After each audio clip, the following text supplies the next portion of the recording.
बहुत समय पहले की बात है। एक दूरस्थ नगर में धनपतराय नामक एक प्रतिष्ठित व्यापारी निवास करते थे।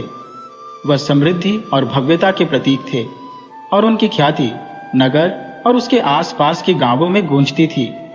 उनकी दरियादिली की चर्चा दूर दूर तक फैली हुई थी और उनके द्वारा लिया गया हर निर्णय लोगों के बीच सराहा जाता था। अक्सर लोग अपनी परेशानियों को लेकर उनके पास आते और धनपतराय अपने संतुलित और सटीक फैसलों से सबको संतुष्ट कर देते। दिन ब दिन उनकी प्रतिष्ठा में वृद्धि होती जा रही थी। धनपतराय का परिवार भी उनका गर्व था। उनकी पत्नी मालती देवी, जो कि अत्यधिक धार्मिक और नैतिक विचारों वाली महिला थी, उनके साथ रहती थी। उनका एक पुत्र महेश, जो विवाह सूत्र में बंध चुका था, भी परिवार का हिस्सा था। महेश की पत्नी राधा एक नेकदिल और सादगीपूर्ण महिला थी, जो अपनी सास मालती देवी की देखभाल में कोई कसर नहीं छोड़ती थी। मालती देवी भी राधा को अपनी बेटी के समान मानती थी और महेश साहसी और कर्तव्यनिष्ठ था, जो अपने पिता के मार्ग पर चलने का प्रयत्न करता था।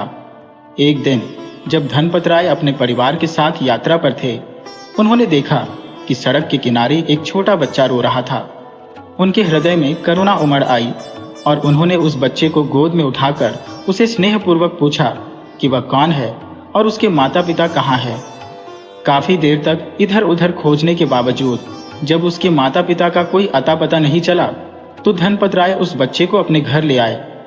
उन्होंने उस बच्चे का नाम मोहन रखा और उसे अपने पुत्र की भांति पालने लगे। मोहन भी धनपतराय से गहरा लगाव रखता था और सभी परिवारजनों का आदर करता था। समय बीतने के साथ मोहन बड़ा होता गया, परंतु उसके हृदय में राधा के प्रति अपवित्र विचार पनपने लगे।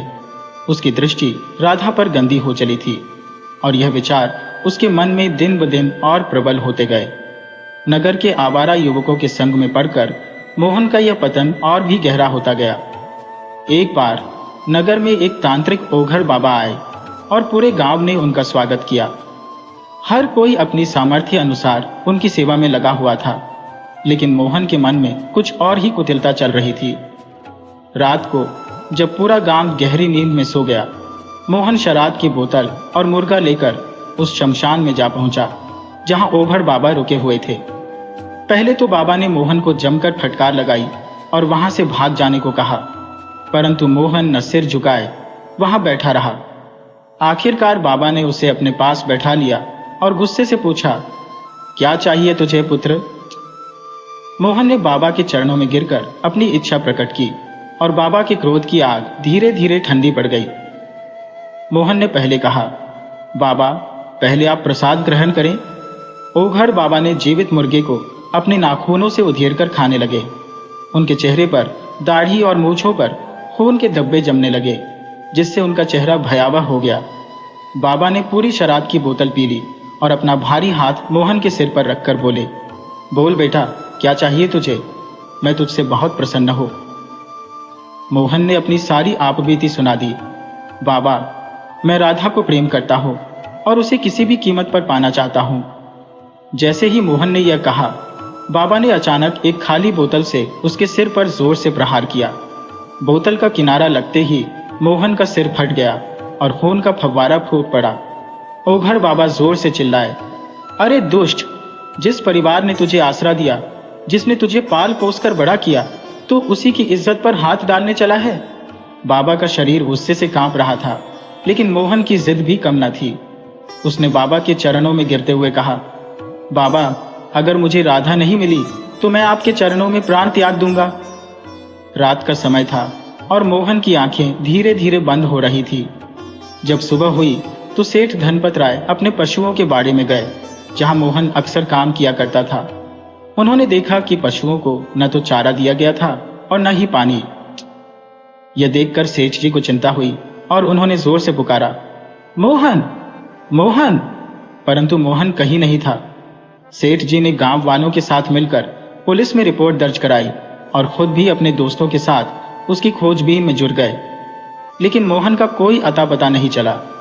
सेठ जी और उनकी पत्नी बेहद दुखी थे, परंतु उनकी बहू राधा पर इसका कोई प्रभाव नहीं पड़ा, क्योंकि एक औरत चाहे किसी भी युग की हो, आदमी की निगाहें भांपने में सक्षम होती है। समय बीतता गया। 5 साल गुजर गए और मोहन की यादें धीरे धीरे धुंधली पड़ने लगी। इसी बीच राधा ने 3 बार गर्भधारण किया, लेकिन हर बार उसका गर्भ नष्ट हो गया। बड़े से बड़े डॉक्टर और तांत्रिक भी हार मान चुके थे, लेकिन राधा ठीक नहीं हो रही थी। अब वह उदास और खोई खोई रहने लगी थी। रात को कभी कभी वह नींद में उठकर चिल्लाती, मुझे श्मशान जाना है, मुझे श्मशान जाना है। लेकिन उसकी बीमारी का कोई उपचार नहीं हो पाया। धीरे धीरे राधा इतनी कमजोर हो गई कि उसकी हड्डियां ही दिखाई देने लगी। उस दिन अमावस्या से एक दिन पहले राधा ने अपने पति महेश को पास बुलाया और बेहद गंभीर स्वर में बोली, सुनिए, कल शाम तक मेरी मौत हो जाएगी। महेश ने तुरंत उसे चुप कराने की कोशिश की। उसकी बातों को काटते हुए कहा, ऐसा कुछ नहीं होगा, मैं तुम्हें बचा लूंगा। मैं तुम्हारा सबसे बेहतरीन इलाज करवाऊंगा, चाहे किसी भी शहर जाना पड़े। लेकिन राधा ने उसका हाथ धीरे से हटाते हुए कहा, मेरी बात सुनिए, मैं अपनी प्राकृतिक मृत्यु नहीं मर रही हूं। जो कोई है जो मुझे पाना चाहता है और मेरे अंतिम संस्कार के बाद मुझे अपने साथ ले जाएगा। अगर आप मुझे बचा सकते हैं तो अभी बचा लीजिए। महेश उसकी बातों से आहत होकर रोने लगा और बोला, राधा, ये कैसी बातें कर रही हो तुम? राधा की आवाज में एक सन्नाटा था। यह सब सत्य है। महेश ने उसकी बातों को अस्वीकारते हुए कहा, तुम्हें यह सब किसने बताया? राधा ने उत्तर दिया, मैं शिवजी की आराधना करती हूँ और मंदिर में सिद्ध बाबा है जिन्होंने मुझे यह सब बताया है। महेश, जो अब अपने गुस्से और आशंका को काबू में नहीं रख पा रहा था, तुरंत मंदिर की ओर दौड़ा और बाबा के सामने पहुंचते ही बोला, बाबा, आपने मेरी पत्नी के दिमाग में यह क्या भर दिया है? वो कह रही है कि कल उसकी मृत्यु हो जाएगी। यह सब बातें कहां से आ गई उसके मन में? सिद्ध बाबा ने शांत स्वर में उत्तर दिया, पुत्र, मैंने जो कहा वह सत्य है, परंतु तुम्हारी पत्नी पुनः जीवित हो सकती है अगर तुम्हारे अंदर इच्छा शक्ति और साहस है। यदि तुम तैयार हो तो मैं तुम्हें उपाय बता सकता हूं जिससे तुम उसे वापस पा सको। महेश लगभग गिड़गिड़ाते हुए बोला, बाबा, मुझे क्या करना होगा? मैं अपनी पत्नी के लिए कुछ भी कर सकता हूं। तब बाबा ने उसे एक अभिमंत्रित तलवार और पीली सरसों के दाने दिए और समूचा मार्गदर्शन दिया। महेश ने यह सारी बातें परिवार से छिपाकर रखी। राधा के पास जाकर उसने बस इतना कहा, तुम घबराना मत, मैं हर पल तुम्हारे साथ हूं। पर अंदर से महेश का दिल टूट रहा था। उसकी आंखों से आंसू बह रहे थे। अगले दिन दोपहर होते होते राधा ने संसार को छोड़ दिया। घर में शोक की लहर दौड़ गई। शाम होते होते राधा के मायके वाले और अन्य रिश्तेदार इकट्ठा हो गए। अंतिम संस्कार की तैयारियां शुरू हो गईं। गांव की स्त्रियों ने राधा का 16 श्रृंगार किया और उसकी अंतिम विदाई की तैयारियां होने लगी। गांव के पास जो श्मशान था वही राधा की चिता सजाई गई थी। महेश ने अपने कांपते हाथों से उसे मुखाग्नि दी और जैसे ही वह लौटा उसके कदम तो घर आ गए, मगर उसकी आत्मा वहीं श्मशान में ठहर गई थी। उसका मन बेचैनी से घड़ी की सुइयों पर टिका था, जैसे वह किसी बड़ी अनहोनी के इंतजार में था। परिवार के सभी लोग श्मशान से लौट गए थे, मगर महेश के मन में किसी अनकही योजना का बीज अंकुरित हो चुका था। इसी बीच सिद्ध बाबा वहां आए और परिवार के सदस्यों से बोले, मुझे महेश से अकेले में कुछ बातें करनी है। बाबा के यह कहते ही लोग आपस में कानाफूसी करने लगे, क्योंकि महेश को मुखाग्नि देने के बाद रीति के अनुसार कहीं जाने की अनुमति नहीं थी। फिर भी बाबा के कहने पर महेश रुका और बाबा ने उसे चेताया, आज की रात तुम्हारे लिए भयानक हो सकती है बेटा। मैंने तुम्हें जो अभिमंत्रित तलवार और सरसों दी है वे तुम्हारी रक्षा करेंगी, लेकिन याद रखना, जैसे ही राधा की चिता से उसका हाथ उठाओगे, उस तांत्रिक का सिर एक ही बार में धड़ से अलग करना होगा, नहीं तो तुम्हारी जान खतरे में पड़ जाएगी। महेश ने बाबा की बातों को गंभीरता से सुना और सरसों के दानों को मधु पर छिड़कते रहने का निर्देश भी ध्यान में रखा, जब तक वह गांव की सीमा में न पहुंच जाए। रात के गहरे सन्नाटे में जब सारा परिवार नींद में डूब चुका था, महेश चुपके से उठा। उसने तलवार और सरसों संभाली और श्मशान की ओर चल दिया। श्मशान पहुंचकर उसने अपने कपड़े उतार दिए और नग्न अवस्था में श्मशान के एक कोने में छिप गया। अमावस की उस घनी काली रात में वह किसी प्रेत की भांति लग रहा था। वहां का सन्नाटा और दूर से आती रहस्यमय आवाजें माहौल को और भयावह बना रही थी। अचानक काले कपड़ों में एक खौफनाक शख्स श्मशान घाट में दाखिल हुआ। उसने अपने साथ पूजा सामग्री और एक काला धागा निकाला। वह धीरे धीरे चिता के चारों ओर धागा लपेटने लगा, साथ ही कुछ मंत्र भी बुदबुदाता जा रहा था। धागा लपेटने के बाद उसने खोपड़ी में भरे जल को चिता पर छिड़का और तभी महेश की आंखों के सामने वह दृश्य प्रकट हुआ, जिसे देख उसकी सांसें थम गईं। राधा की चिता पर वह नग्न अवस्था में पुनः जीवित हो उठी। महेश का हृदय भय से कांप उठा, परंतु वह किसी तरह अपने डर पर काबू पाते हुए स्थिति को समझने की कोशिश करने लगा। अब सिर्फ 5 मिनट शेष थे मध्य रात्रि के घड़ी में। वह अजनबी तांत्रिक ने एक अभिमंत्रित कील निकाली और राधा की खोपड़ी में ठोंकने लगा। हर 1 मिनट में वह एक वार करता और उसके हर प्रहार के साथ महेश का हाथ तलवार की मूठ पर और मजबूत होता जाता। जैसे ही आखिरी प्रहार हुआ, राधा की निष्प्राण देह एक झटके में उठकर बैठ गई। वह श्मशान की चिता पर बैठे हुए बोली, स्वामी, मुझे अपने साथ ले चलो, और उसका हाथ चिता से बाहर की ओर बढ़ गया। महेश के भीतर दहशत और साहस का संघर्ष चरम पर था, पर उसने तुरंत अपनी तलवार तानी और एक ही वार में उस तांत्रिक का सिर उसके धड़ से अलग कर दिया। उसने फुर्ती से राधा का हाथ थामा और उसे खींचते हुए श्मशान से बाहर लाने लगा। वहां उपस्थित भूत प्रेतों ने उसे रोकने की भरसक कोशिश की, परंतु महेश मंत्रित सरसों को लगातार फेंकते हुए आगे बढ़ता रहा, जैसे वह अदृश्य बाधाओं को तोड़ रहा हो। जब वह गांव की सीमा पार करके नगर की सीमा में पहुंचा, राधा अचानक बोली, क्या आप मुझे ऐसे ही घर ले चलेंगे? उसकी आवाज में एक रहस्यमयी खनक थी और महेश उसे देखता ही रह गया। राधा बिल्कुल वैसी ही थी जैसी वह उसे ब्याह कर लाया था। जो मृत्यु से पहले मात्र हड्डियों का ढांचा बन चुकी थी, अब वही राधा पुनः जीवंत थी, परंतु महेश के भीतर कुछ अव्यक्त भय अभी भी पल रहा था। राधा ने थोड़ी नाराजगी भरे स्वर में कहा, आप सुन नहीं रहे? मुझे शर्म आ रही है, ऐसे कैसे घर ले चलोगे? महेश ने सिर झुकाकर जवाब दिया, सब कुछ इतनी जल्दी हुआ कि मैं कपड़े भी लाना भूल गया। राधा हल्का मुस्कुराई और बोली, घेर के पास हमारा एक बिटौड़ा है, आप मुझे वहीं छोड़ दें और घर से कपड़े ले आइए। महेश ने बिना कुछ कहे राधा को घेर के पास छोड़ा और कपड़े लेने घर की ओर बढ़ा। रास्ते में उसे ख्याल आया कि घर में कई लोग होंगे, इस तरह वहां पहुंचना ठीक नहीं। उसने आसपास देखा और सेठ जी की धोती खूंटी पर टंगी हुई देखी। उसने धोती उतारी और उसे अपने तन पर लपेटकर घर पहुंचा। घर पहुंचकर उसने जोर से आवाज लगाई, माँ, बहू के कपड़े दे दो। उसकी चीख सुनकर पड़ोसी भी इकट्ठा हो गए और उसकी माँ ने दरवाजा खोला। अपने बेटे को देखकर वह जोर जोर से रोने लगी।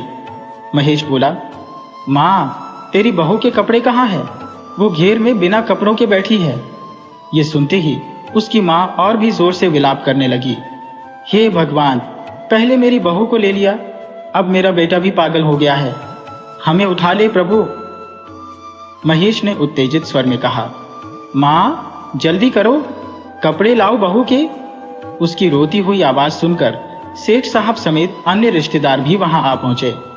एक वृद्ध रिश्तेदार बोले, माँ जी, आप कपड़े लाकर दे दीजिए, इसके दिमाग का भ्रम अभी दूर हो जाएगा, नहीं तो क्या पता बाद में आप अपने बेटे से भी हाथ धो बैठे। महेश की माँ अपने आंसुओं को थामते हुए बहू के कपड़े लेकर आई और महेश के हाथों में रख दिए। महेश उन कपड़ों को लेकर गांव के बाहर स्थित बिचौड़े तक गया। उसके पीछे पीछे पूरा मोहल्ला और जो भी घर आए रिश्तेदार थे, वे सब चल पड़े। कुछ लोग सहानुभूति में थे तो कुछ बस यह दृश्य देखने के लिए उत्सुक थे कि आगे क्या होगा। बिचौड़े के पास पहुंचकर महेश ने कपड़े अंदर फेंक दिए और कहा, राधा, जल्दी से कपड़े पहनकर बाहर आओ, पूरा गांव फिर से तुम्हारा स्वागत करने को तैयार है। गांव वालों का आश्चर्य चरम पर था। उनके मन में कौतूहल अब भय में बदलने लगा था। क्या महेश पागल हो चुका है? तभी थोड़ी देर बाद वही गोरी चिट्टी राधा बिटौड़े से बाहर निकली। उसे देखते ही सबकी चीखें निकल गईं। भीड़ ने चिल्लाते हुए भूत भूत कहना शुरू कर दिया और लोग भाग खड़े हुए। कुछ तो इतने डर गए कि उनके पैरों ने साथ छोड़ दिया, वे वहीं छिटक गए। महेश राधा का हाथ थामे घर की ओर चल पड़ा। भीड़ बिना कुछ कहे ही उसे रास्ता देने लगी। अब महेश और राधा आगे थे और उनके पीछे पूरी भीड़। किसी की हिम्मत नहीं हो रही थी कि महेश से कुछ पूछे, जैसे सबके मुंह से शब्द ही गायब हो गए हो। महेश सीधा घेर में पहुंचा और वहां बने एक कमरे में राधा को भेज दिया। फिर खुद बाहर आकर भीड़ के सामने पूरी घटना बयान कर दी। कैसे यह सब हुआ? तब तक शहीद बाबा के मंदिर के पुजारी जी भी आ चुके थे। उन्होंने महेश की बात की पुष्टि की और कहा, महेश सत्य कह रहा है। अब लोगों का डर कुछ कम होने लगा। महेश की मां और गांव की कुछ औरतें हिम्मत करके उस कमरे में गईं, जहां राधा बैठी थी। अब सबको यकीन हो गया कि यह सचमुच राधा ही थी, लेकिन सब यह समझने में असमर्थ थे कि यह घटना कैसे संभव हो सकती है। सबको जानने की तीव्र उत्सुकता थी कि यह सब किसने किया, और इसलिए सबने सुबह का इंतजार करना शुरू कर दिया। जैसे ही सुबह की पहली किरणें धरती पर पड़ी, पूरे गांव के लोग उस रहस्य से पर्दा उठाने के लिए श्मशान की ओर चल पड़े। रात भर का इंतजार आखिरकार खत्म हुआ और अब सब जानने को व्याकुल थे कि वह कौन था जिसने राधा के साथ ऐसा भयावह कृत्य किया था। जब रात में यह किस्सा कुछ सीमित लोगों तक ही पहुंचा था, तो सुबह तक यह पूरे गांव और आसपास के इलाकों में आग की तरह फैल चुका था। सुबह की हल्की ठंडक में गांव के लोग भारी संख्या में इकट्ठा हो गए और सब एक साथ श्मशान की तरफ रवाना हुए। श्मशान पहुंचते ही लोग स्तब्ध रह गए। सबसे बड़ा आघात सेठ साहब और उनके परिवार को लगा, क्योंकि जब सभी ने उस व्यक्ति की पहचान की तो वह कोई और नहीं बल्कि मोहन निकला, सेठ साहब का पुराना नौकर, जो 5 साल से लापता था। पूरा गांव आक्रोश से भर गया। लोग मोहन को पहचानते थे, पर किसी को अंदाजा नहीं था कि वह ऐसी हरकत कर सकता है।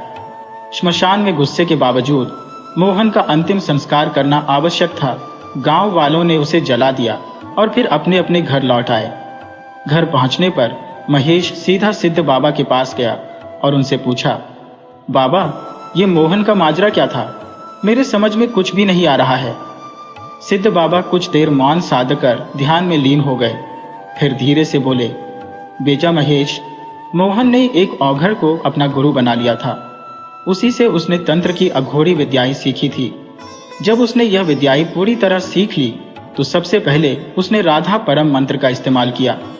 इस मंत्र की शक्ति से उसने राधा की आत्मा को बांध लिया और उसकी परेशानियां शुरू कर दी। मोहन की वजह से ही राधा का जीवन दुखद हो गया था। महेश अब इस बात को समझ चुका था कि मोहन की काली विद्या ही राधा के जीवन को अंधकार में धकेल रही थी।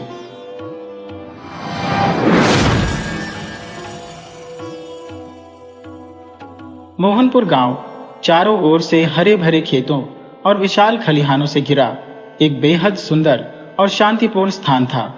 इस गांव में कुछ प्रतिष्ठित ब्राह्मण, कायस्थ और धनी राजपूत और बनिया समुदाय के लोग रहते थे।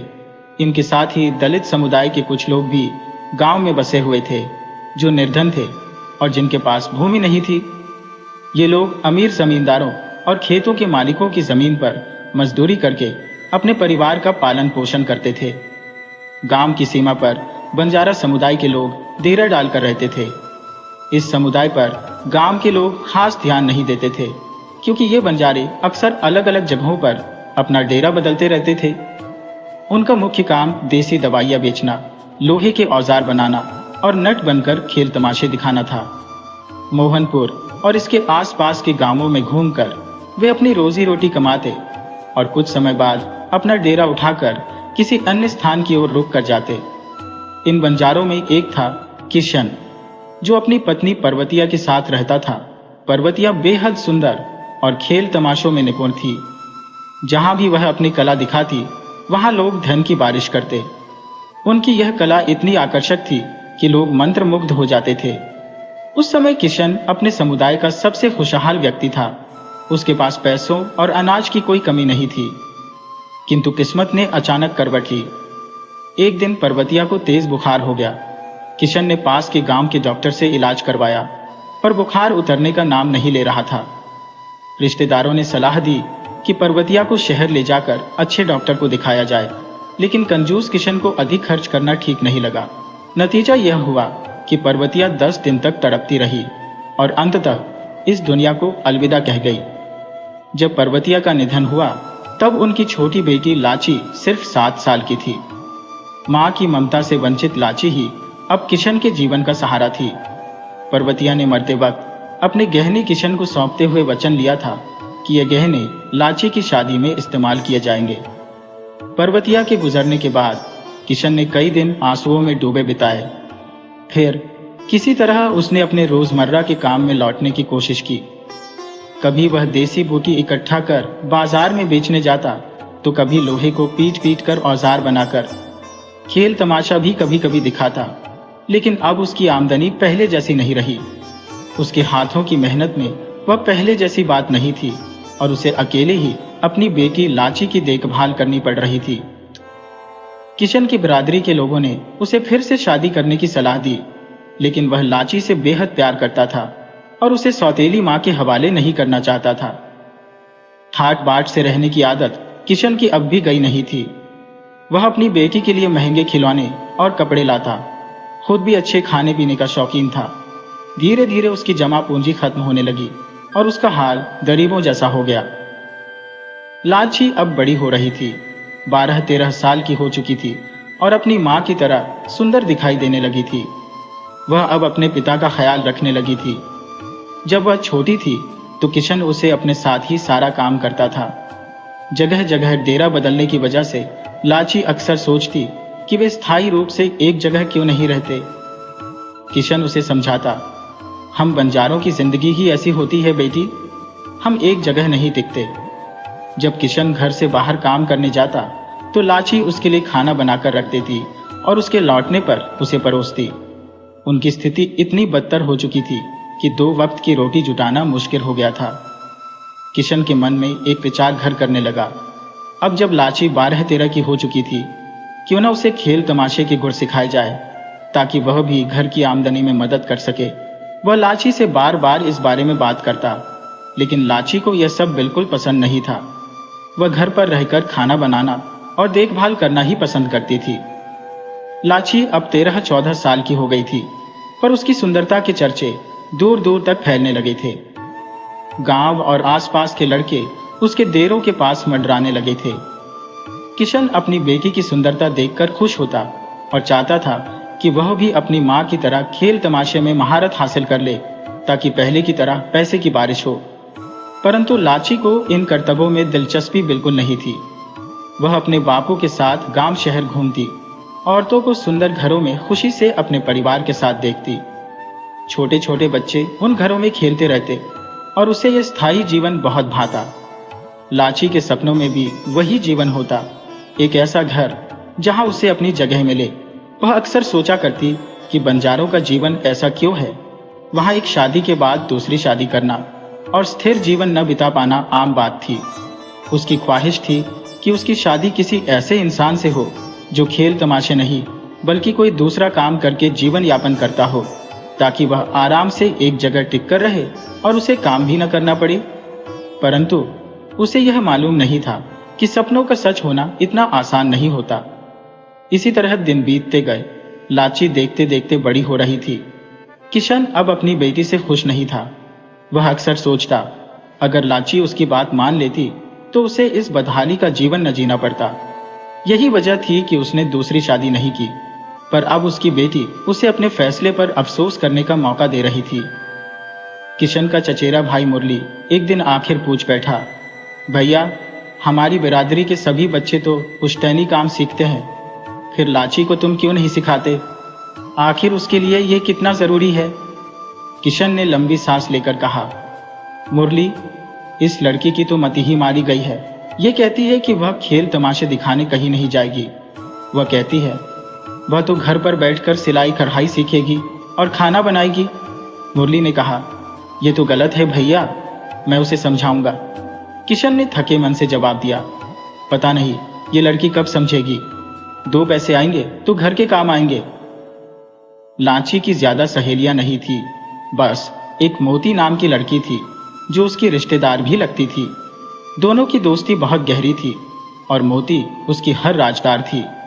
वह अक्सर लाची को छेड़ा करती, अरे लाची, तेरे लिए तो कोई राजकुमार घोड़े पर चढ़कर आएगा क्या, जो तुझे ब्याह कर रानी बनाएगा। लाची हंसते हुए जवाब देती, मैं उसी का तो इंतजार कर रही हूँ, लेकिन हमारी किस्मत में ऐसा राजकुमार कहाँ है जो हमें महल दे दे। मुझे तो बस एक झोपड़ी चाहिए जहाँ मैं अकेली रानी रहूं।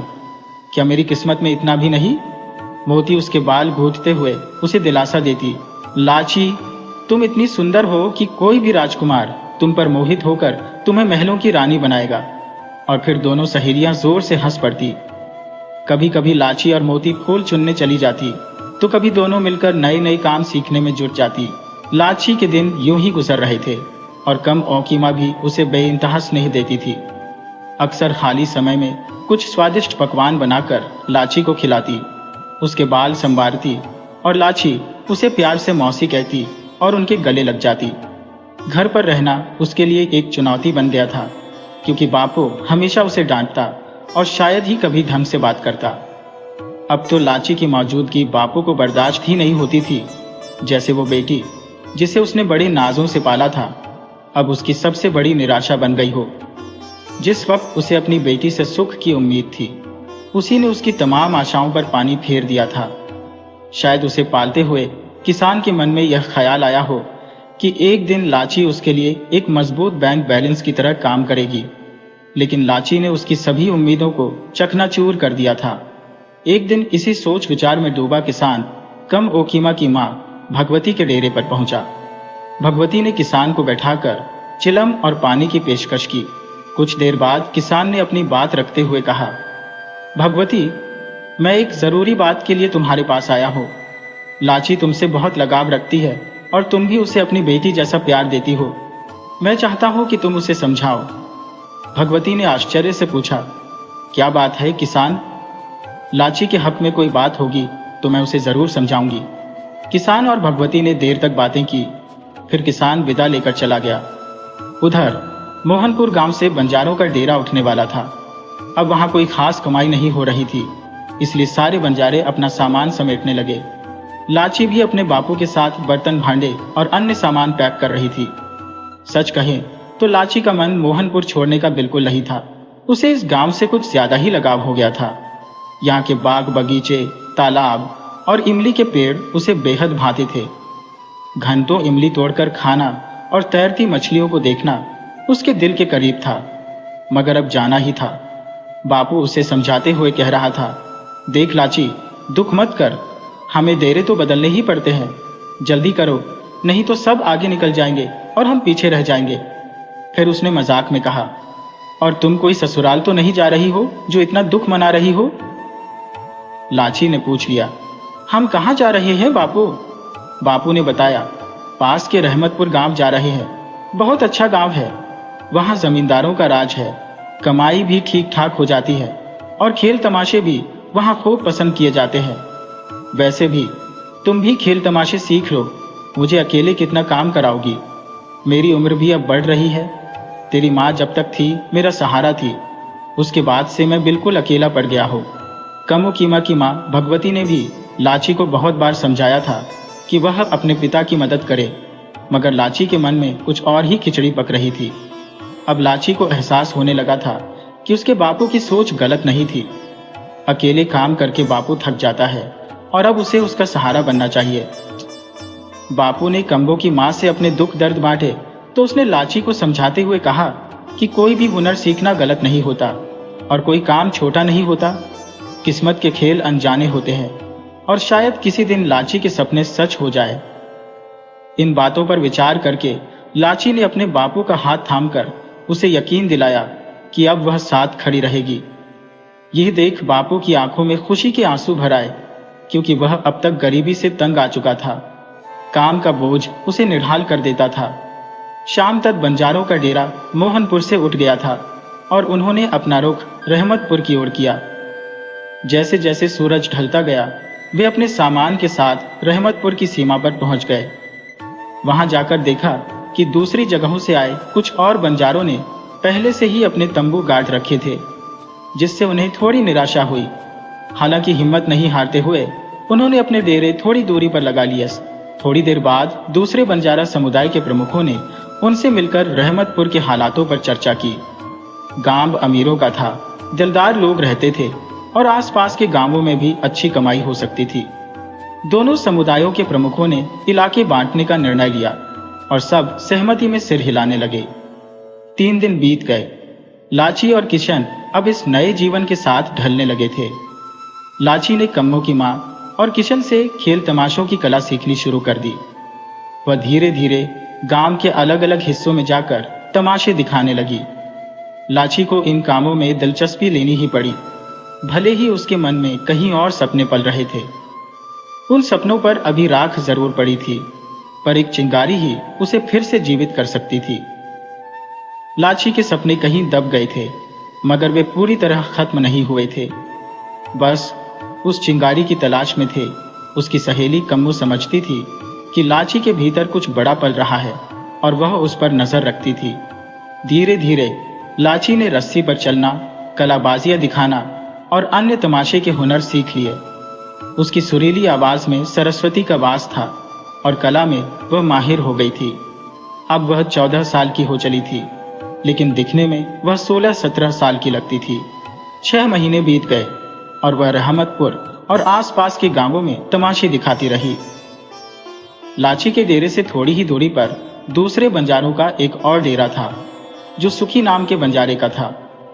वह अपनी बेटी कल्पी और बेटे राजू के साथ रह रहा था।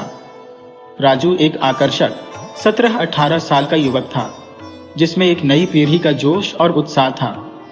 अपने पुश्तैनी कामों में उसकी रुचि तो थी ही, पर साथ ही पढ़ाई लिखाई में भी उसका गहरा झुकाव था।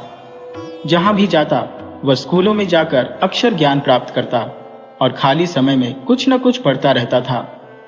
राजू और लाची का प्यार धीरे धीरे परवान चढ़ने लगा था। दोनों का मिलना जुलना अब एक आदत बन चुकी थी। लाची जब भी पास के तालाब से पानी लेने जाती तो राजू को किसी न किसी काम में व्यस्त देखती। कभी उसे लोहे के औजार बनाते हुए देखती तो कभी लकड़ियां काटते हुए। उसका मन तो करता था कि राजू से कुछ बातें करे, लेकिन झिझक उसे रोक लेती।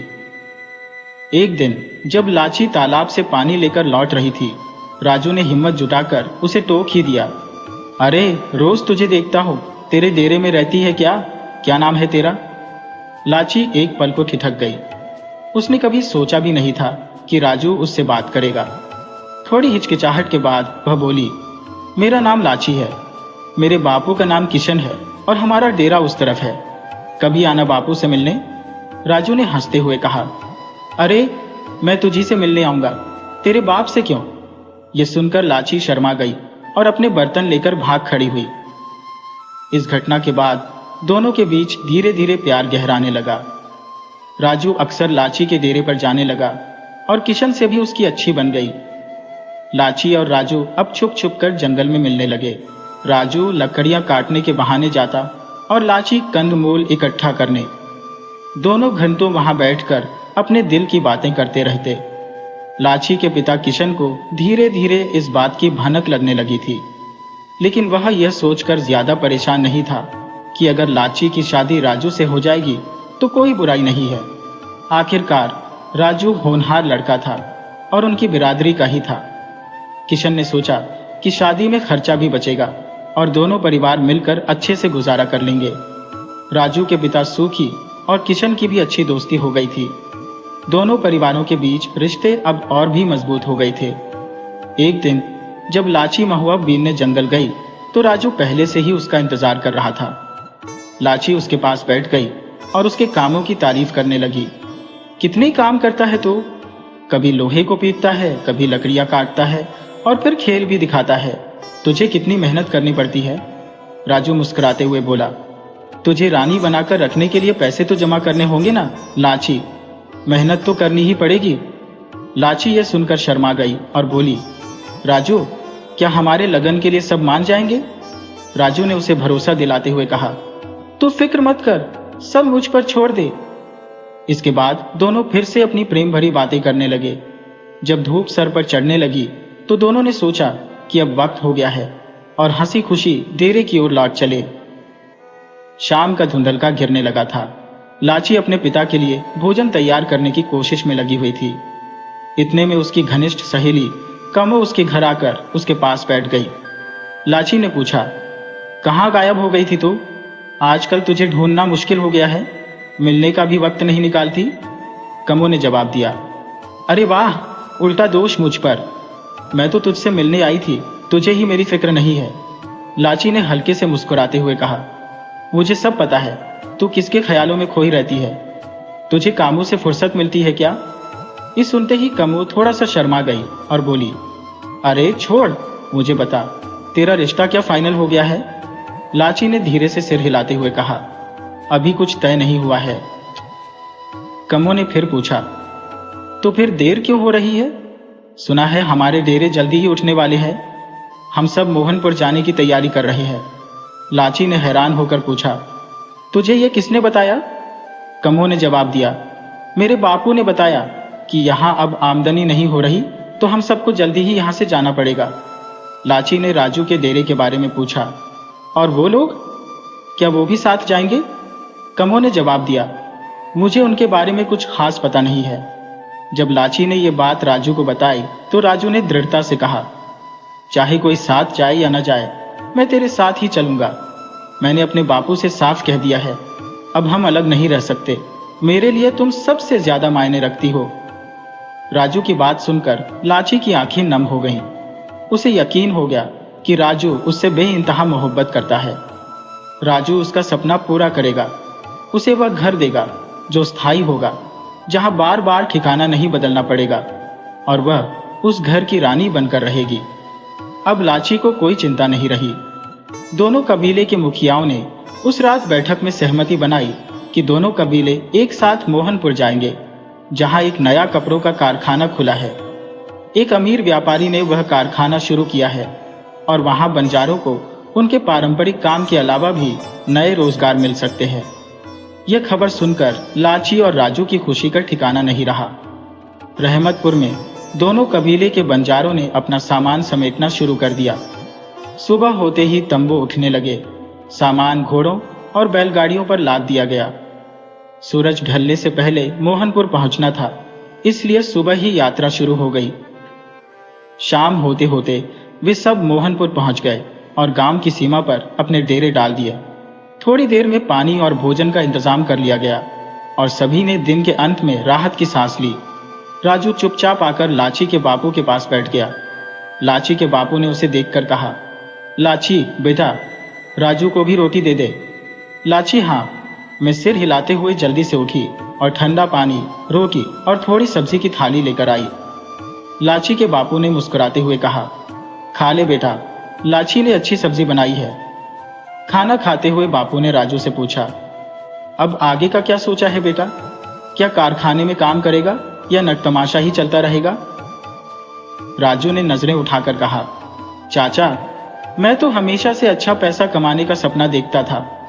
अब जब मौका है तो मैं कारखाने में काम जरूर करूंगा। थोड़ी बहुत पढ़ाई भी जानता हो, सो यह काम मेरे लिए बुरा नहीं है। लाची के बापू ने उसकी पीठ थपथपाते हुए कहा, हाँ बेटा, तुम तो मेहनती हो, काम तुम्हें कभी कमी नहीं होगी। राजू ने सिर हिलाते हुए कहा, हाँ चाचा, काम करेंगे तभी तो कुछ बनेगा। दोनों आपस में बातें कर रहे थे और लाची थोड़ी दूर खड़ी होकर इन बातों को सुन रही थी। उससे बहुत खुशी हो रही थी। इसी बीच लाची के बापू ने कहा, लाची, जल्दी से तैयार हो जा, हमें मोहनपुर जाकर तमाशा दिखाना है। सुबह हो गई है, जल्दी से रोटी पानी का इंतजाम कर लो। लाची अपने बापू की आवाज सुनकर उठी और बड़बड़ाने लगी, ये बापू भी ना चैन की नींद सोने नहीं देता। उठकर लाची जल्दी जल्दी तैयार हुई। तैयार होते ही लाची, उसके बापू और कम्मो का परिवार मोहनपुर की ओर रवाना हो गए। उन्हीं कारखाने के पास तमाशा दिखाना था। लाची मोहनपुर के कपड़ा कारखाने को देखने के लिए भी काफी उत्साहित थी। सारा दिन खेल तमाशा दिखाकर बंजारों ने अच्छा खासा पैसा कमा लिया। लाची की रस्सी पर दिखाई गई कलाबाजियों और गानों से तो लोग इतने प्रभावित हुए कि नोटों की बारिश हो गई। शाम को जब वे लोग घर लौट रहे थे, लाची का बापू बेहद खुश था। तभी राजू मिलने आया और उसने खबर दी कि उसे भी कारखाने में काम मिल गया है। मुनाफा भी अच्छा था और मजदूरी भी सही मिल रही थी। लाची खुशी से उछल पड़ी, अब तो तुम मुनिम बन गए हो राजू, अब तुम्हें अच्छे पैसे मिलेंगे। राजू ने मुस्कुराते हुए कहा, हाँ, कारखाने के मालिक ने मुझे अच्छी पगार दी है।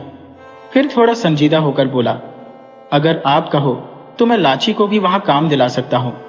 बहुत सी औरतें और लड़कियां वहां काम करती हैं, वो भी मेरे साथ जाएगी और साथ लौटेगी, अच्छे पैसे कमा लेगी। लाची के बापू ने संतुष्ट होकर कहा, अगर लाची को वहां काम मिल जाए तो मैं तेरा एहसानमंद रहूंगा। राजू जाने को तैयार हुआ तो लाची उसे दरवाजे तक छोड़ने आई। उसकी आंखों में एक चमक थी, मानो वो राजू से कुछ कहने वाली हो। कुछ देर बाद लाची पास के तालाब से पानी भरने के बहाने घर से बाहर आई। तालाब के किनारे राजू उसकी राह देख रहा था। जैसे ही लाची पास पहुंची, राजू ने कहा, आ गई तो? कब से तेरा इंतजार कर रहा हूं। फिर वे दोनों पास के पेड़ों की छांव में जाकर बैठ गए और धीरे धीरे बातों में खो गए। राजू ने देखा कि लाची कुछ कमजोर लग रही है। उसने चिंता से पूछा, लाची, तुझे क्या हुआ है? तू तो रोज दुबली होती जा रही है। ठीक से खाना नहीं खाती क्या? लाची ने हल्की सी हंसी के साथ जवाब दिया, पहले मुझे ये बता, हमारी शादी की बात तू कब करेगा? मेरे बापू और अपने बापू से कब बात करने वाला है? राजू ने मुस्कुराते हुए कहा, अरे लाची, इतनी जल्दी घबरा मत। काम तो मुझे अच्छा मिल गया है, बस कुछ दिन और रुक जा। मैं जल्द ही तेरे बापू से बात करूंगा। मुझे यकीन है मेरे बापू तो मान जाएंगे और तेरे बापू को भी शायद कोई आपत्ति नहीं होगी। लाची ने सिर हिलाते हुए कहा, हाँ, पर तुझे कब तक इंतजार करना है? मैं 15-16 की हो गई हूँ, अभी भी छोटी हूँ। राजू ने उसे समझाते हुए कहा, तू अभी छोटी है, लेकिन 1-2 साल बाद हम सगाई कर सकते हैं।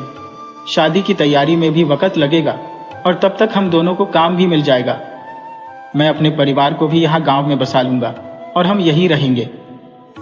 लाची के मन में खुशी का समंदर उमड़ पड़ा। उसे यकीन नहीं हो रहा था कि उसका सपना सच होने के इतना करीब है। इसी सोच में डूबी वह राजू के साथ कारखाने की ओर चल पड़ी। लाची ने लहंगा और कुर्ती पहनी हुई थी, लेकिन राजू ने उसे वादा किया, तुझे शहर के पहनावे के मुताबिक सलवार कुर्ता दिलाऊंगा। वहां की लड़कियां ऐसे कपड़े पहनती हैं। लाची ने हंसते हुए कहा, पहले मालिक से तो मिल ले, फिर कपड़ों की बातें करेंगे। जब वे कारखाने के मालिक सुनील के ऑफिस पहुंचे, राजू ने दरवाजा खटखटाया। सुनील, जो करीब 40-45 साल का एक दबंग व्यक्तित्व वाला आदमी था, सामने कुर्सी पर बैठा हुआ था। उसने राजू को देखते ही कहा, अरे राजू, आ गया। अब समय हो गया है हिसाब किताब का। बैठ जा, कल के काम की बातें करते हैं। फिर उसकी नजर लाची पर पड़ी। उसने थोड़ा चौंकते हुए पूछा, ये लड़की कौन है? राजू ने अदब से जवाब दिया, साहब, ये मेरे घर की लड़की है, बहुत मेहनती है। अगर आपके कारखाने में इसके लायक कोई काम हो तो इसे भी रख लीजिए। सुनील ने लाची को ऊपर से नीचे तक निहारा। उसकी आंखें मानो लाची को एक्सरे कर रही थी। वह उसे लगातार घूरता रहा, मानो उसकी सुंदरता ने उसे एक पल के लिए विचलित कर दिया हो। लाची को सुनील की यह निगाहें बेहद असहज कर रही थी। उसने पहले भी मर्दों की निगाहों का सामना किया था, लेकिन आज उसे कुछ अलग और बेहद अजीब महसूस हो रहा था। राजू की बात खत्म होते ही मालिक सुनील ने कहा, हाँ, कपड़े की मशीन पर कुछ लड़कियां काम कर रही है। मैं मैनेजर से कहता हूँ, वो इसे वहीं रखवा देगा। इसे कारखाने में ले जाओ, वहां काम की जगह दिखा दी जाएगी। राजू ने हाथ जोड़कर मालिक का धन्यवाद किया और बोला, साहब, मैं इसे पहुंचाकर अभी आता हूं। बाहर आकर राजू ने उत्साह से लाची का हाथ थामा और कहा, चल लाची, तुझे काम की जगह दिखा देता हूं। दोनों बगल वाले कारखाने की ओर चल पड़े। अब लाची को वहां काम करते हुए 10 दिन बीत चुके थे। वह रोज राजू के साथ ही आती जाती थी। राजू का काम कारखाने के कर्मियों के वेतन के साथ बाकी हिसाब किताब देखना था। वह अक्सर देर शाम तक काम करता, जबकि लाची का काम थोड़ा पहले खत्म हो जाता था। तब राजू उसे मालिक के दफ्तर में थोड़ी देर रुकने को कहता और फिर उसे साथ लेकर लौटता। लेकिन लाची को मालिक की घूरती नजरों से बेचैनी होती थी। एक दिन घर लौटते समय उसने राजू से कहा, राजू, कारखाने का मालिक सुनील मुझे अजीब नजरों से घूरता है। राजू का मन तो किया कि उसकी आंखें फोड़ दे, लेकिन उसने हल्के में लेते हुए कहा, अरे लाची, तू इतनी सुंदर है, उसने तेरे जैसी लड़की कभी देखी ही नहीं होगी। मगर लाची का दिल नहीं माना। उसे वो नजरें आम लोगों जैसी नहीं लगी। फिर भी उसने राजू की बात मानकर उसे मन से निकाल दिया। कुछ दिनों बाद राजू ने अपने पिता सुखी और लाची के पिता से उनके विवाह की बात कर दी। राजू की माँ और बहन को तो लाची पहले से ही पसंद थी, और एक कमाने वाली सुंदर लड़की को सुखी क्यों मना करता। वह तो चाहता था कि राजू और लाची का ब्याह हो जाए। बिरादरी के कुछ आदरणीय लोगों की उपस्थिति में दोनों परिवारों ने उनके विवाह की बात पक्की कर दी। लाची के 18 के होते ही यह बात तय हो गई। मोहनपुर के इस कारखाने में कई बंजारों को काम मिल गया था, इसलिए उन्होंने यहीं बसने का फैसला कर लिया था। राजू की योजना थी कि पैसे कमाते ही यहीं एक घर लेकर स्थायी रूप से बस जाए। घूम घूम कर कमाई करना मुश्किल था और उतनी आमदनी भी नहीं होती थी। राजू अब सोचता था कि बिरादरी के लोग कभी न कभी मिलते ही रहेंगे, लेकिन अब उसे अपने भविष्य को भी देखना है। लाची और उसके पिता भी राजू की इस सोच से सहमत थे। अब राजू और लाची के बीच प्रेम और गहरा हो गया था। दोनों एक दूसरे के सपने देखने लगे थे। दोनों के बीच अब कोई दीवार नहीं थी, लेकिन जिंदगी अक्सर सोच से अलग मोड़ लेती है, और होनी को तो कुछ और ही मंजूर था।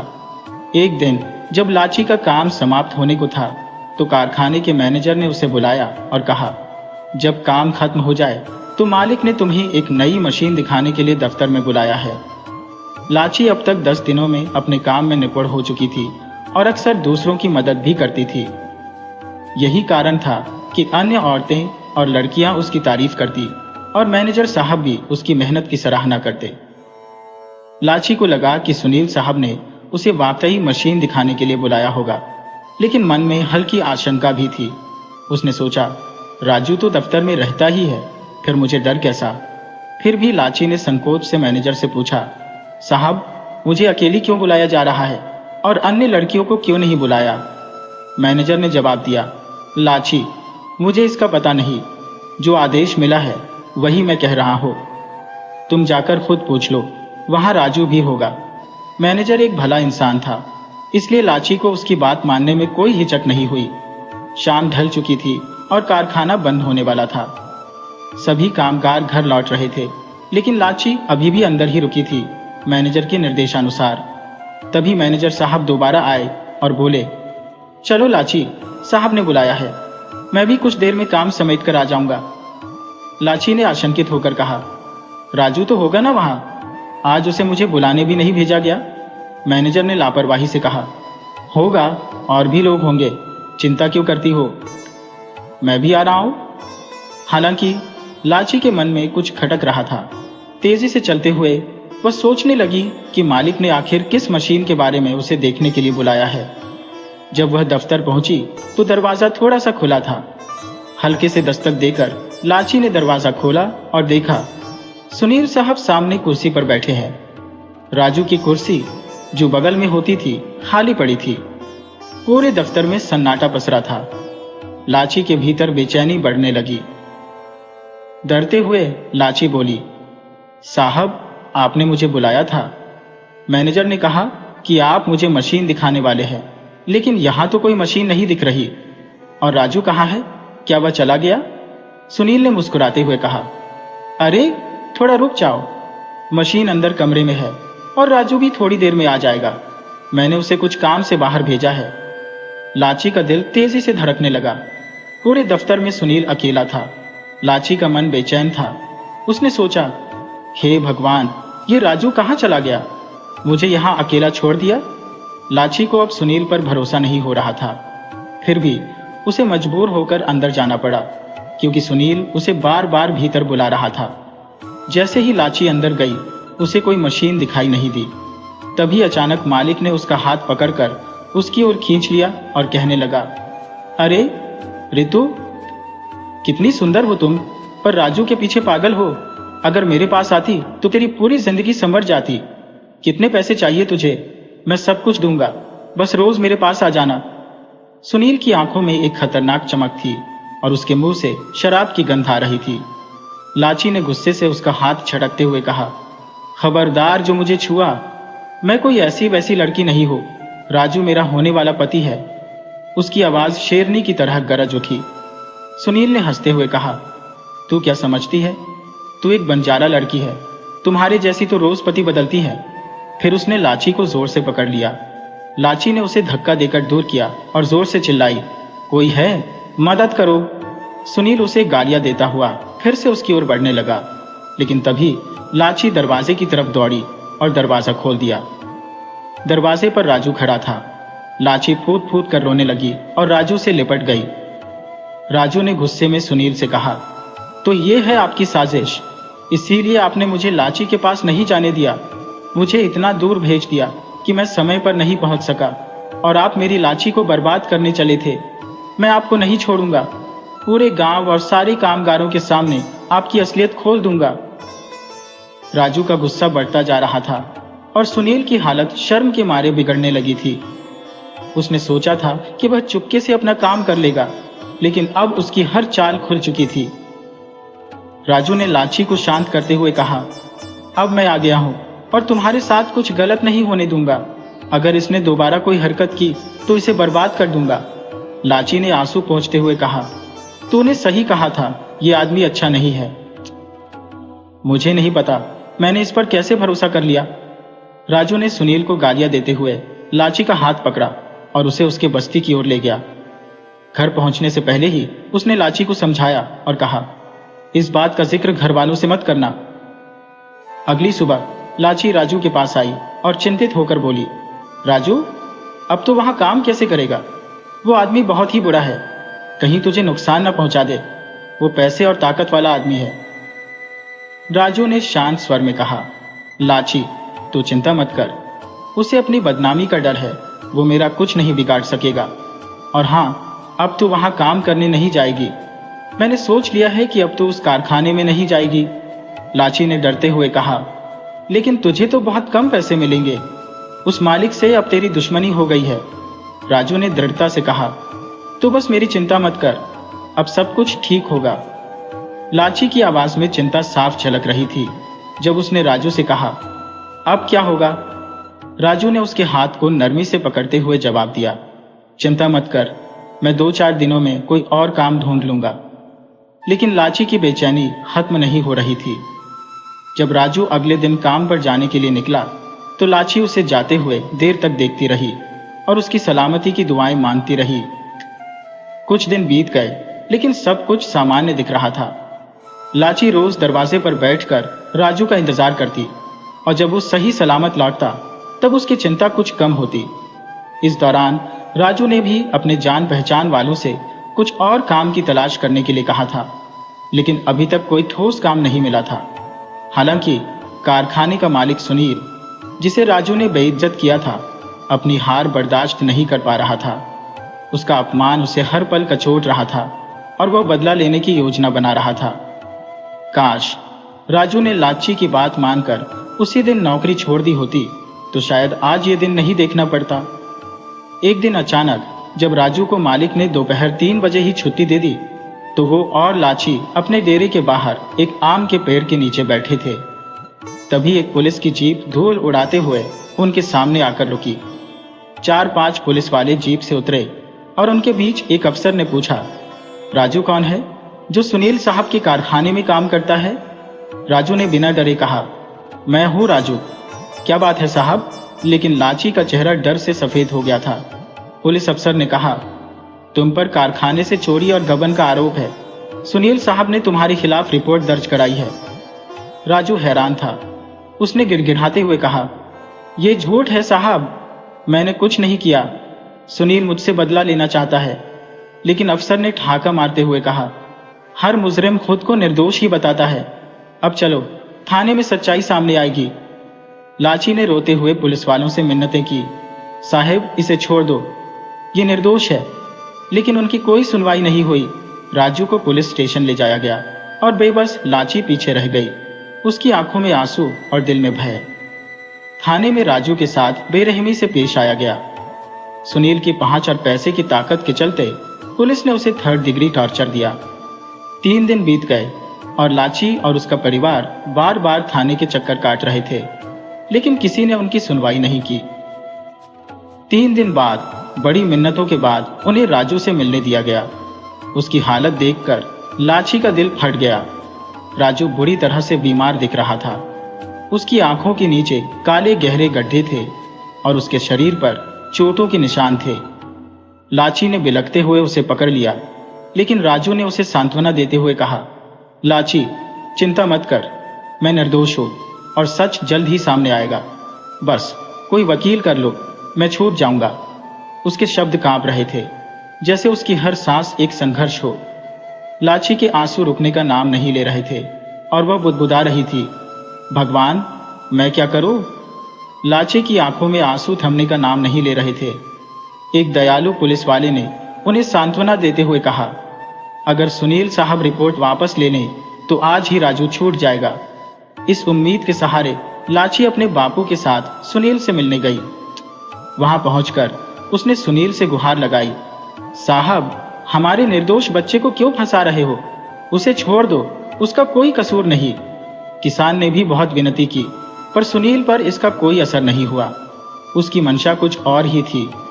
सुनील ने लाची की ओर देखते हुए कहा, अगर तू मेरी बात मान ले तो मैं तेरे राजू को अभी छुड़वा दूंगा। लाची समझ गई कि वो क्या चाहता है और बापू के साथ वहां से लौट आई। उसने घर आकर सारी बात बापू को बताई और दोनों बाप बेटी एक दूसरे से लिपट कर रोने लगे। वकील का इंतजाम करना उनके बस में नहीं था और इसी बीच राजू को जेल भेज दिया गया। लाची की आखिरी उम्मीद भी खत्म हो गई थी। दिन भर उसकी आंखों से आंसू बहते रहे। जब यह खबर उसके चाचा और बापू ने दी तो वो बिल्कुल टूट गई। उसके सारे सपने जो उसने राजू के साथ देखे थे, सुनील की वजह से बिखर गए थे। अब कुछ भी शेष नहीं था। रात भर लाची जैसे खोई खोई सी बैठी रही। सुबह होते ही उसने कुछ ठान लिया। वो अच्छे से तैयार हुई, साफ कपड़े पहने और शाम ढलते ही सुनील के दफ्तर की ओर चल पड़ी। उसकी चाल में अजीब सा आत्मविश्वास था, जैसे उसके अंदर की आग ने उसकी हर भावना को दबा दिया हो। उसके खुले बाल, चेहरे पर एक अनजान सी चमक, जैसे उसे अब किसी भी चीज की परवाह ना हो। वह सीधी सुनील के मकान में दाखिल हुई, जहां सन्नाटा पसरा हुआ था। सुनील अकेला बैठा कुछ लिख रहा था। लाची ने दरवाजा बंद किया और अजीब से स्वर में बोली, साहब, मैं आ गई हूं। उसकी आवाज में कुछ ऐसा था जिसने सुनील का ध्यान खींचा। वह उसकी ओर घूरते हुए बोला, आ गई? लाची ने बिना कुछ कहे अपनी ओढ़नी सुनील की ओर फेंकी और उसके पास जाकर बोली, राजू को छुड़वा दो, मैं आपकी बात मानने आई हूं। सुनील की आंखें लालच से चमकने लगी। उसने लाची को अपनी बाहों में कस लिया, पर वो लाची नहीं थी जो वो समझ रहा था। उसने अचानक अपने लहंगे की कमर से छुपी हुई कटार निकाली और सुनील पर ताबड़तोड़ वार कर दिया। खून का फव्वारा फूट पड़ा और सुनील जमीन पर गिरकर तड़पने लगा।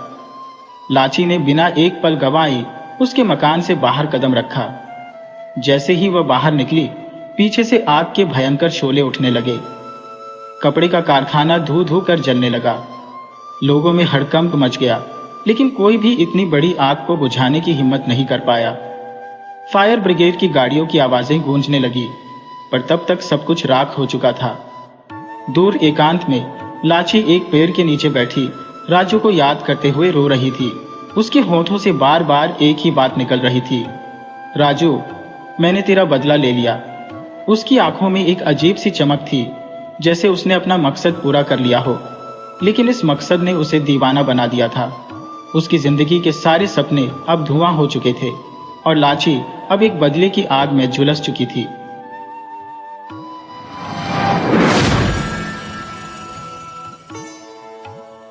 बहुत समय पहले की बात है। एक सुदूर गांव में एक निर्धन ब्राह्मण रहा करता था, जिसका नाम गंगाधर था। वह सब्जियों का बहुत बड़ा भक्त था, लेकिन आर्थिक स्थिति काफी दयनीय थी। ब्राह्मण के पास पुरोहित का कार्य करने के अलावा कोई अन्य आय का स्रोत नहीं था और उसी से वह किसी तरह से अपना जीवनयापन कर रहा था। हालांकि उसकी पत्नी इससे संतुष्ट नहीं थी। वह बार बार उसे उलाहना देती और कहती कि बाहर जाओ और कुछ काम धंधा करके धन अर्जित करो। आखिर परिवार का पालन पोषण कैसे होगा? केवल पंडिताई के भरोसे घर कैसे चलेगा? गंगाधर ने शुरुआत में इस बात को अनदेखा किया, लेकिन पत्नी की निरंतर नाराजगी और ताने सुनकर वह परेशान हो गया। आखिरकार उसने तय किया कि वह घर छोड़कर बाहर कुछ कमाने जाएगा। उसने अपनी पत्नी और बच्चों से कहा, मैं बाहर जाऊंगा और कुछ कमाने की कोशिश करूंगा, तुम मेरी तैयारी कर देना, मैं सुबह जल्दी ही निकलूंगा। अगले दिन ब्राह्मणी ने उसके कपड़े धो दिए, लाठी तैयार की और थोड़ी सी रस्सी बांध दी। घर में खाने पीने के लिए कुछ खास नहीं था, तो उसने 2 उबले हुए आलू और नमक की पोटली गंगाधर की थैली में बांध दी। सुबह सुबह गंगाधर स्नान करके पूजा पाठ किया और अपना सामान लेकर निकल पड़ा, यह जानने बगैर कि वह कहाँ जाएगा। वह कच्ची पगडंडी पर चल पड़ा जो घने जंगल की ओर जाती थी। चलते चलते सुबह से दोपहर हो गई। थकावट और प्यास से व्याकुल उसने सोचा कि कहीं पानी मिल जाए तो विश्राम करके कुछ खा भी ले। तभी थोड़ी दूर पर एक स्वच्छ जल से भरा हुआ सरोवर दिखा। गंगाधर ने एक पेड़ के नीचे डेरा डाल दिया, स्नान किया और तरोताजा हो गया।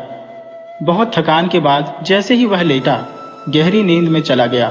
संयोगवश उस समय भोलेनाथ और माता पार्वती वहां से गुजर रहे थे। जब माता पार्वती की दृष्टि उस सोते हुए ब्राह्मण पर पड़ी तो उसकी दयनीय स्थिति देखकर उनका हृदय करुणा से भर गया।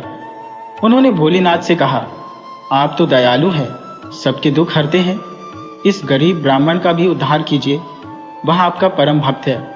भोलेनाथ मुस्कुराए और बोले, पार्वती, तुम हमेशा इतनी दयालु रहती हो, हर किसी की मदद करने को तत्पर, लेकिन हर कोई अपने कर्मों का फल पाता है। चलो, इसे भी उसके कर्मों का फल मिल ही जाएगा। माता पार्वती ने जिद करते हुए कहा, स्वामी कृपा कीजिए, बस यही एक विनती है और कुछ नहीं मांगूंगी। पार्वती के आग्रह के आगे झुकते हुए भोलेनाथ सोते हुए ब्राह्मण के पास आए। उन्होंने ब्राह्मण की खाने की पोटली खोली जिसमें सिर्फ 2 उबले आलू रखे थे। भोलेनाथ ने आलूओं को उठाया और उनकी जगह 2 ताजे लड्डू रख दिए। पार्वती से कहा, अब मैंने इसका इंतजाम कर दिया है, चलो अब हमें आगे बढ़ना चाहिए। ये कहकर भोलेनाथ आगे बढ़ने लगे और माता पार्वती उनके पीछे चल पड़ी। गंगाधर इस पूरी घटना से अनभिज गहरी नींद में सोया रहा। जब उसकी आंख खुली तो तीसरा पहर ढल रहा था। वह भूख से व्याकुल हो उठा। उसे अपनी खाने की पोटली याद आई और उसने जल्दी से उसे खोलकर देखा। उसकी हैरानी की सीमा नहीं रही जब उसने आलूओं की जगह 2 ताजे गुदगुदे लड्डू पाए। उसकी भूख अब और बढ़ गई। उसने सोचा, जरूर ब्राह्मणी ने किसी जजमान के घर से लड्डू उठाकर मेरे लिए रख दिए होंगे। ये सोचते ही उसने लड्डू उठाकर खाने शुरू किए। एक एक करके लड्डू उसने बड़े आनंद से खाए, लेकिन उसकी हैरानी तब और बढ़ गई जब हर बार 2 लड्डू खाने के बाद पोटली में 2 और लड्डू प्रकट हो जाते। वह लगातार खाता चला गया और कम से कम 10-12 लड्डू चट कर गया। उसके बाद भी पोटली में वही 2 लड्डू वैसे ही मौजूद थे। अब उसने सोचने का सिलसिला बंद किया, पोटली और अपना सामान उठाया और घर की ओर चल पड़ा। रात की पहली पहर समाप्त होते होते वह घर की चौखट पर पहुंच गया। उसने बहुत तेजी से सफर तय किया था।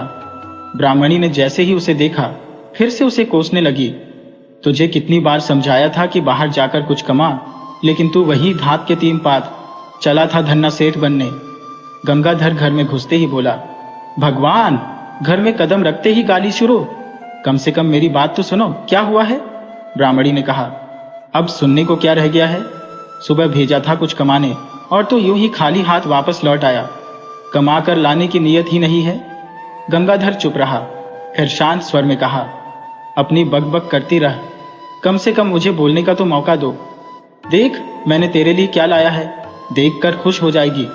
ब्राह्मणी ने व्यंग्य से कहा, ऐसा कौन सा खजाना लेकर आया है जो इतना इतरा रहा है? गंगाधर ने मुस्कुराते हुए कहा, पहले 1 गिलास पानी तो पिला, फिर बताऊंगा। ब्राह्मणी ने ब्राह्मण को पानी पेश किया। पानी ग्रहण करते ही उसने अपनी पोटली खोली। ब्राह्मणी की निगाहें कभी लड्डू पर तो कभी ब्राह्मण पर टिकती रही। मन में सवाल कौंध रहा था, आखिर यह क्या पहेली है? उत्साहित ब्राह्मण ने हंसते हुए कहा, पहले लड्डू खाओ। जैसे ही ब्राह्मणी ने लड्डू का स्वाद लिया, उसे ऐसा अद्वितीय स्वाद महसूस हुआ कि उसने बिना रुके 3-4 लड्डू और खा लिए। इस तरह के स्वादिष्ट लड्डू उसने पहले कभी नहीं चखे थे। बावजूद इसके पोटली में 2 और लड्डू बचे हुए थे। फिर दोनों ने मिलकर पूरी तृप्ति के साथ लड्डू खाए। बाद में उन्होंने अपने बच्चों को जगाया और उन्हें भी भरपेट लड्डू खिलाए। इसके बाद गंगाधर ने अपनी पत्नी को जंगल में घटी घटना सुनाई। ब्राह्मणी चौंकते हुए बोली, मैंने तो पोटली में 2 उबले आलू रखे थे, ये लड्डू कैसे बन गए? फिर वह गंभीरता से बोली, ये सब आपकी कृपा से हुआ होगा। और हमें इसे वैसे ही स्वीकार करना चाहिए। अब गंगाधर और उसकी पत्नी आपस में मशविरा करने लगे कि आगे क्या करना चाहिए। ब्राह्मणी ने सुझाव दिया, क्यों ना हम हलवाई की दुकान खोलें और लड्डू बेचना शुरू करें, इससे आमदनी का जरिया बनेगा। ब्राह्मण ने तुरंत इस विचार को अपनाया और जल्द ही उसे ढेरों ऑर्डर मिलने लगे। जिसने भी उसके लड्डू खाए वे तारीफ के बिना रह नहीं सके, क्योंकि लड्डू का स्वाद अद्वितीय था। ब्राह्मण ने इस रहस्य को अपनी पोटली में ही छिपाकर रखा। गांव वाले हैरान थे कि किसी ने उसे लड्डू बनाते हुए नहीं देखा था, न ही उसके घर से कभी धुआं उठते देखा गया और न ही उसने कोई सामग्री खरीदते हुए पाया गया। धीरे धीरे उसकी आर्थिक स्थिति इतनी सुदृढ़ हो गई कि उसने एक सुंदर घर बनवाया, घोड़े खरीदे और अपनी पत्नी के लिए कीमती आभूषण बनवाए।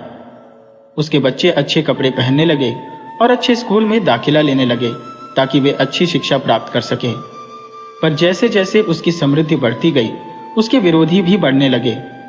गांव में कुछ लोगों ने राजा के दरबार में जाकर चुगली की कि ब्राह्मण के पास कोई अनोखी पोटली है जो लड्डू उत्पन्न करती है। ये लड्डू इतने स्वादिष्ट होते हैं कि एक बार खाने पर उनका स्वाद जीवन भर याद रहता है। यह खबर धीरे धीरे राजा के कानों तक भी पहुंच गई। जब राजा को बताया गया कि ऐसी अनोखी चीज एक साधारण ब्राह्मण के पास है, तो राजा के मन में विचार आया कि ऐसी अनमोल वस्तु तो राजमहल में होनी चाहिए। आखिरकार रोजाना इतनी बड़ी सेना और दरबारियों का पेट भरने के लिए यह लड्डू पैदा करने वाली पोटली बहुत काम की साबित हो सकती थी। राजा के भीतर लालच ने जन्म लिया और उसने अपने सिपाहियों को भेजकर ब्राह्मण गंगाधर को तुरंत दरबार में उपस्थित होने का आदेश दिया। गंगाधर, जो अपनी स्थिति से अवगत था, दरबार में उपस्थित हुआ। राजा ने उस पोटली की मांग रख दी। पहले तो गंगाधर ने ना नुकर की, लेकिन राजा की आज्ञा का उल्लंघन करना उसके वश की बात नहीं थी। हारकर गंगाधर ने पोटली राजा के हवाले कर दी, यह जानते हुए कि अगर उसने मना किया तो राजा बलपूर्वक उसे छीन लेगा और शायद उसे और उसके परिवार को भी सजा दे देगा। जैसे ही पोटली राजा के पास चली गई, गंगाधर और उसके परिवार का जीवन बदल गया। जो थोड़ी बहुत जमा पूंजी थी वह भी धीरे धीरे खत्म हो गई। उसकी पत्नी और बच्चों की जीवन शैली, जो पहले बहुत आरामदायक हो गई थी, फिर से पिछड़ेपन की ओर लौटने लगी। जब कोई व्यक्ति समृद्धि का अनुभव कर चुका हो तो निर्धनता उसे और भी असहनीय लगती है। यही हाल गंगाधर की पत्नी का था, जिसे अब फिर से पुराने दिनों की तरह जीना मुश्किल हो रहा था। उसने ब्राह्मण से कहा, अब तो मेरी सलाह मान ही लीजिए। आखिरकार मेरी सलाह न मानने का नतीजा आपने देख लिया। राजा के साथ मित्रता करना मूर्खता थी और उसी के कारण आपका भेद राजा तक पहुंच गया। ब्राह्मण की पत्नी भी इस परिस्थिति से बहुत व्यथित थी। वह कहने लगी, गांव वाले भी अब ताने मारने लगे हैं और हमारी इज्जत का मजाक उड़ाया जा रहा है। अब मेरी एक बात माने, आप फिर से उसी जंगल में जाइए जहां आपको भोलेनाथ की कृपा प्राप्त हुई थी। शायद वही हमारी मदद कर सकते हैं। गंगाधर की पत्नी ने पहले की तरह ही सुबह उठकर उसकी यात्रा की तैयारी कर दी। गंगाधर दोबारा जंगल की ओर रवाना हो गया। दोपहर होते होते वह उसी सरोवर के किनारे पहुंचा जहां उसने पहले भोलेनाथ का आशीर्वाद प्राप्त किया था। थकान के कारण वह पेड़ की छाया में लेट गया और कुछ ही देर में उसकी आंख लग गई। इसे संयोग ही कहेंगे कि ठीक उसी समय शिवजी और माता पार्वती उसी स्थान से गुजर रहे थे। माता पार्वती की नजर एक बार फिर उस ब्राह्मण पर पड़ी। उन्होंने तुरंत भोलेनाथ को टोका और कहा, भोलेनाथ, क्या आपको याद है, यही वो ब्राह्मण है जिसे आपने 2 साल पहले आशीर्वाद दिया था, पर यह तो आज भी उतना ही दीनहीन दिख रहा है। चलिए इसका हाल जानते हैं। माता पार्वती ने विनम्रता से भोलेनाथ का हाथ पकड़कर उन्हें गंगाधर के पास ले गई। भोलेनाथ, जो सर्वज्ञ है, पहले से ही सब कुछ जानते थे। उन्हें मालूम था कि गंगाधर की पोटली कहाँ और किसके पास है। भोलेनाथ ने इस बार गंगाधर की पोटली में लड्डू की जगह 2 ईंटें रख दी। यह देखकर गंगाधर अचंभित हो गया, लेकिन कुछ नहीं कहा। थोड़ी देर बाद भोलेनाथ और माता पार्वती वहां से चले गए। जब गंगाधर की नींद खुली तो उसने सरोवर में स्नान किया और फिर पोटली खोलने लगा। पोटली खोलते ही उसमें से एक ईंट निकली और जोर से उसके माथे पर लगी। गंगाधर बेहोश होकर गिर पड़ा। आधे घंटे बाद होश आया तो उसने देखा कि माथे पर एक बड़ा सा घाव हो गया था और आंखों के सामने अंधेरा छा गया था। उसे भोलेनाथ की इस कृपा पर हंसी और क्रोध दोनों आने लगे। पोटली में अभी भी 2 ईंटें थी, जिनमें से एक उसके माथे पर लगी हुई थी। उसने सोचा कि शायद इस बार भोलेनाथ ने उसे कुछ सिखाने के लिए यह वरदान दिया है। उसने ईंटों को अपने सामान में बांधा और घर की ओर चल पड़ा। आधी रात को जब वह घर पहुंचा तो उसकी पत्नी ने उसकी हालत देखकर चिंता जाहिर की, लेकिन कुछ नहीं पूछा। वह सोच रही थी कि गंगाधर थका हुआ है, इसलिए उसे बात करने का समय बाद में मिलेगा। परंतु उसकी पत्नी को पोटली देखने की बड़ी उत्सुकता थी। जब गंगाधर सो गया तो उसने धीरे से पोटली खोली। पोटली खोलते ही उसमें से एक ईंट निकली और जोर से उसके माथे पर जा लगी। उसकी चीख निकल गई और वह पीछे हट गई। सुबह जब दोनों उठे तो एक दूसरे को देखकर मुस्कुरा दिए, लेकिन कुछ नहीं कहा।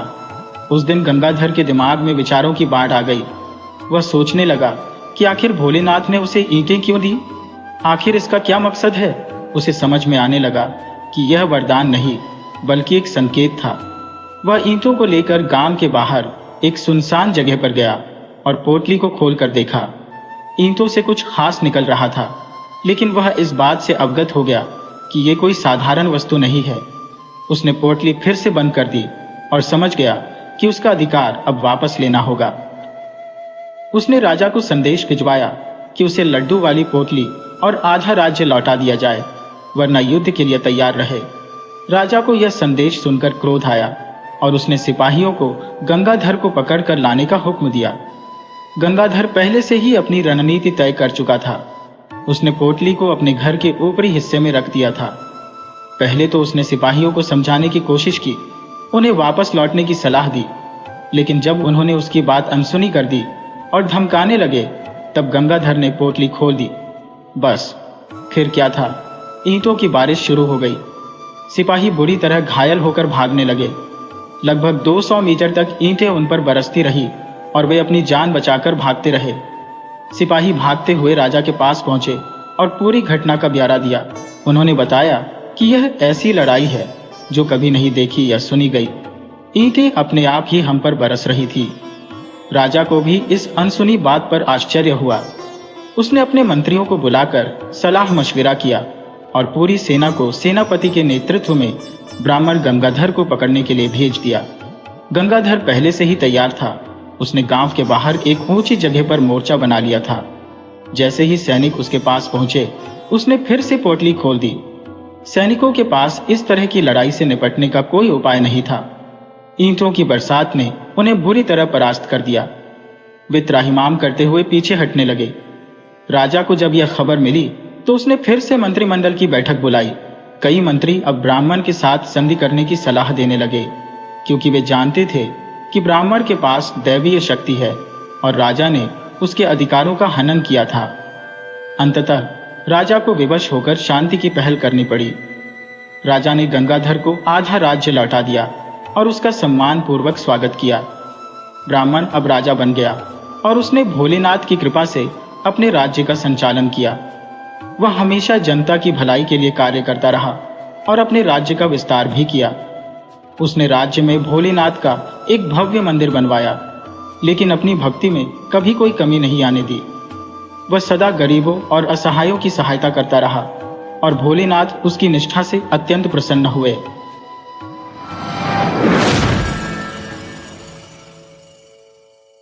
वीडियो अच्छी लगी हो तो इसे लाइक करें और ऐसी ही मज़ेदार कहानियों के लिए चैनल को सब्सक्राइब करें और बेल आइकन दबाएं। ज़्यादा से ज़्यादा अपने दोस्तों को शेयर करें। धन्यवाद।